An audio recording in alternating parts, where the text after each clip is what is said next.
permítanme guiarlos a través de los vastos salones de la historia del arte occidental, un viaje de 8 siglos que abarca desde el renacimiento temprano hasta el pop art, revelando cómo la pintura ha sido un espejo y un cincel de la realidad de nuestros ancestros. Este compendio de 1000 obras maestras es, en esencia, un tapiz dialéctico sobre lo que define una obra cumbre, cómo las nociones de arte han evolucionado y en qué medida éste refleja o altera la percepción humana. Para el célebre Giorgio Vasari, historiador del siglo XVI, el naturalismo de Giotto Vivondone en el siglo XIV fue un milagro divino que clausuró el rígido de estilo bizantino. Hoy comprendemos que este cambio no fue obra del azar o la providencia, sino el eco de una revolución cultural europea, la ascensión de comerciantes, fabricantes y banqueros, y una demanda creciente de claridad y naturalismo en el arte. Las narrativas frescas de Giotto en Florencia y el delicado naturalismo de Duccio di Boninsegna en Siena fueron parte de un movimiento más amplio que incluía la literatura vernácula de Dante,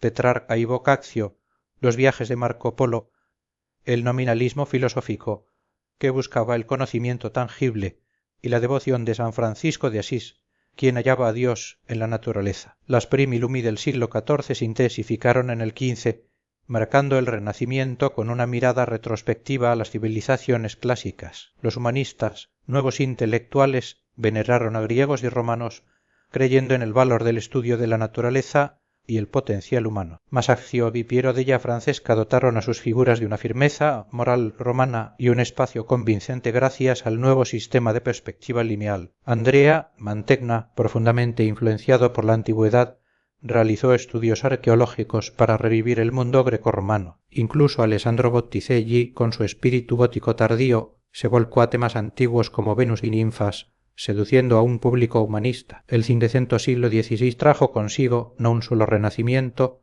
sino múltiples. Maestros como Leonardo da Vinci, Miguel Ángel y Rafael buscaron ir más allá de la naturaleza, idealizando la realidad en lugar de meramente imitarla. Leonardo, pintor y científico, integró sus investigaciones anatómicas y psicológicas en su arte. Miguel Ángel, escultor de formación, plasmó sus profundas creencias teológicas y filosóficas en héroes musculosos y titánicos. Rafael, el epítome del cortesano, capturó la gracia y sofisticación de la vida renacentista. En Venecia, Fiogione y Tiziano exploraron un sentido epicúreo de la vida con colores exuberantes y pinceladas libres, inmortalizando paisajes frondosos y suntuosos desnudos. La máxima de Tiziano, natura potentior ars, el arte es más poderoso que la naturaleza, resume la filosofía de la época. Los pintores del Renacimiento italiano elevaron la profesión, dejando de ser meros artesanos para equipararse a pensadores y matemáticos, con figuras como Miguel Ángel apodadas el Divino. Se popularizó la colección de obras por autor, más allá del encargo específico. Mientras Italia miraba hacia el ideal, el norte de Europa se concentraba en la diversidad de la vida terrenal. Jambaney, con su dominio del óleo, logró una observación minuciosa de las superficies, capturando el destello de una perla o los vibrantes colores de un paño con una claridad poética inigualable. El teatro religioso de la época, que representaba con cruda vivacidad los tormentos de Cristo, encontró su reflejo en obras como las de Rogier van der Weyden y Matthias Grunewald, quienes pintaron las heridas y el sufrimiento de la crucifixión con atroz realismo. Albrecht Durero, a caballo entre el norte y el sur, fusionó la medición canónica italiana con el expresionismo emotivo alemán. Aunque los idealistas italianos eran optimistas, muchos artistas nórdicos, influenciados por el pesimismo de Erasmo y Brand, reflejaron la condición humana en obras como El jardín de las delicias de El Bosco y las escenas campesinas de Pieter Bruegel, precursor del realismo barroco nórdico. La reforma protestante del siglo XVI desafió a la Iglesia católica, que respondió con la Contrarreforma y el Concilio de Trento, exigiendo un arte simple y accesible. Esto contrastaba con la complejidad manierista. La nueva era, el barroco, se inauguró con Caravaggio. Su realismo crudo, teñido de un tenebrismo dramático y teatral, cautivó a públicos y conocedores, revolucionando la representación de temas sacros y agotando la artificialidad manierista. Paralelamente surgió el alto barroco, un estilo más dramático, dinámico y pictórico, heredero de los venecianos del siglo XVI. Pedro Pablo Rubens, admirador de Tiziano, creó lienzos monumentales de figuras voluptuosas y paisajes ricos, resucitando el mundo antiguo con dioses y diosas, pero con un estilo propio, no clásico. Su arte grandilocuente sirvió tanto a la aristocracia como a los mecenas religiosos católicos, quienes lo vieron como un arma de la contrarreforma. En Roma, el escultor Bernini fue su contraparte. Los pintores barrocos italianos liberaron figuras religiosas de los techos de las iglesias, abriendo los cielos al paraíso. Velázquez, Murillo y Zurbarán llevaron este estilo a España, infundiéndole un sentido místico de la luz. Las pinturas holandesas del siglo XVII ofrecieron un contraste. Tras liberarse de España, la República Holandesa, de mayoría calvinista, priorizó la iconografía religiosa. Una floreciente clase media demandaba obras seculares, creando un vasto mercado para paisajes, escenas de género y retratos grupales. Jaco van Ruysdael, con sus paisajes oscuros y tormentosos, se acercó al dramatismo del alto barroco. Franz Hals, con sus pinceladas rápidas y expresivas, y Hans Steen, con su realismo moralista de escenas caóticas, fueron figuras destacadas. Rembrandt van Rijn, calvinista pero con afinidades menonitas, desarrolló un estilo único de luces y sombras derivado de Caravaggio, pero con mayor complejidad pictórica. Su introspección silenciosa contrastó con la exuberancia de Rubens, y su profunda comprensión de la condición humana y su vasta cultura artística lo hicieron un precursor del modernismo. El barroco también tuvo su vertiente clásica, arraigada en el pensamiento antiguo y el estilo de Rafael. Annibale Carraccio optó por este clasicismo, mientras que Nicolas Poussin en Francia lo llevó a su máxima expresión con figuras sólidas, idealizadas y de propósito moral firme. Claudio de Lorena, con sus paisajes epicúreos y vistas hacia el infinito, compartió con Poussin un sentido de moderación y equilibrio. La diversidad temática de este siglo, impulsada por la exploración de nuevos continentes y los avances científicos,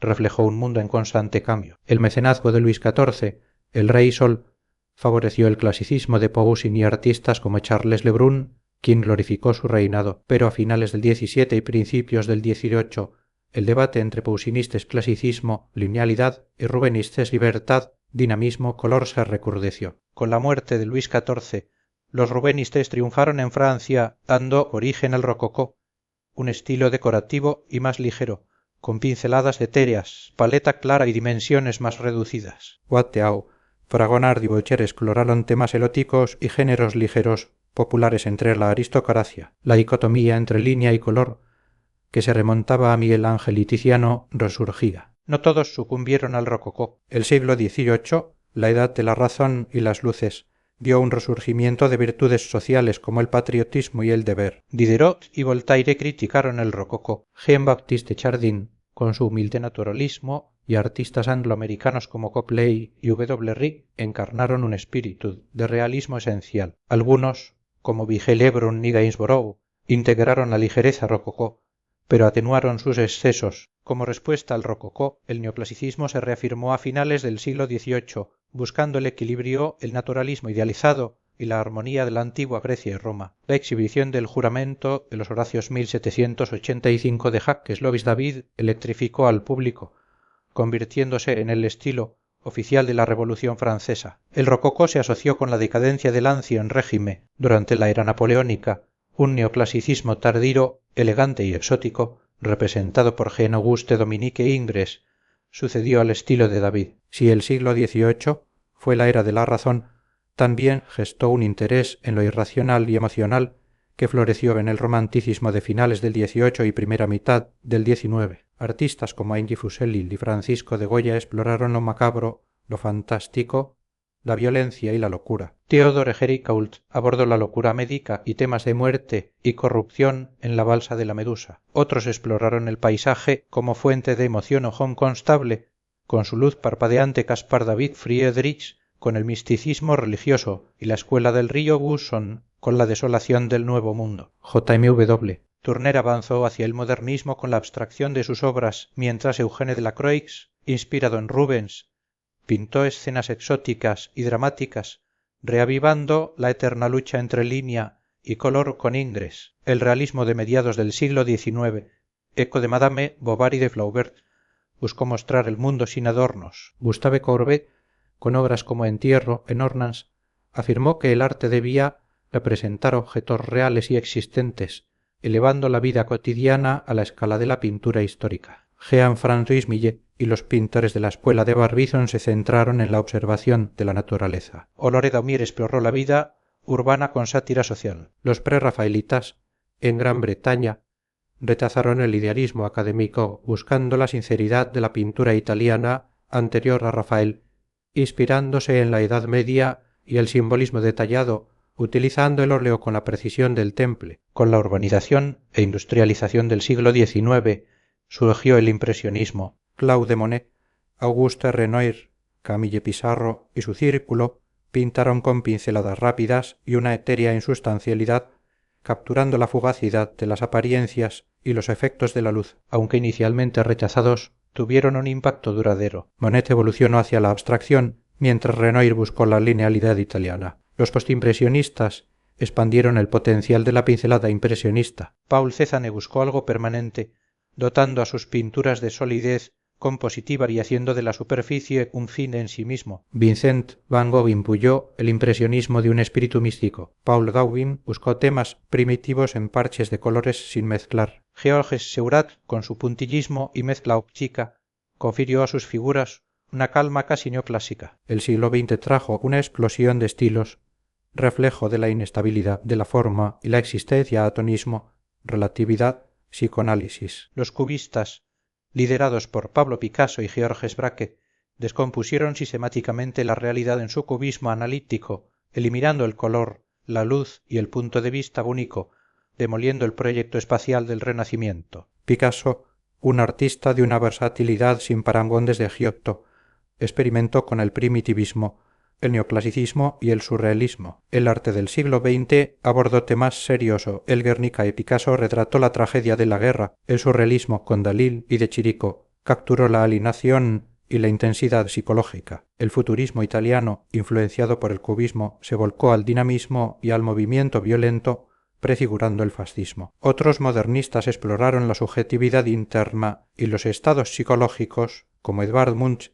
y los expresionistas alemanes Kirchner y Nolde. Un sentimiento religioso floreció en la abstracción de Georges Rouault y Marc Chagall. Los modernistas rechazaron la tradición. El predominio de la abstracción se hizo evidente. Piet Mondrian vio categorías teológicas en sus abstracciones geométricas. Casimir Malevich les dio connotaciones divinas y Vasily Kandinsky las llenó de misticismo. Las obras de chorros de pintura del expresionismo abstracto de Jackson Pollock poseían una fuerte presencia humana cinética. Eugene de Kooning aplicó pintura de forma explosiva a temas controvertidos. Los campos de color de mar Rothko buscaban conmover profundamente al público. Nuevos materiales, como el acrílico, el esmalte y objetos cotidianos se sumaron al óleo. La reacción a la intensidad del expresionismo abstracto tomó dos formas: o una nueva objetividad y minimalismo, como en Edward Kelly y Frank Stella, que despojaron la pintura de emoción humana, y el pop art, que devolvió la representación del objeto con alegría desbordante. Latas de sopa de Andy Warhol,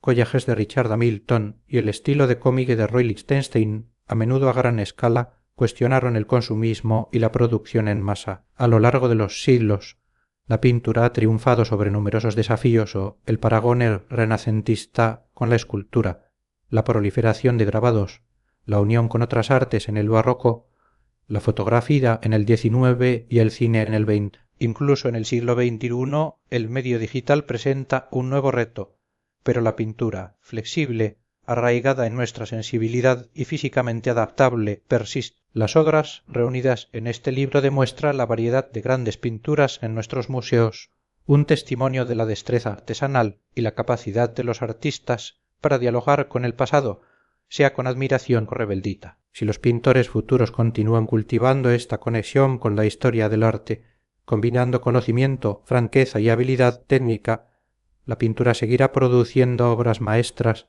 marcando el camino para comprender la evolución de la percepción y las preocupaciones humanas.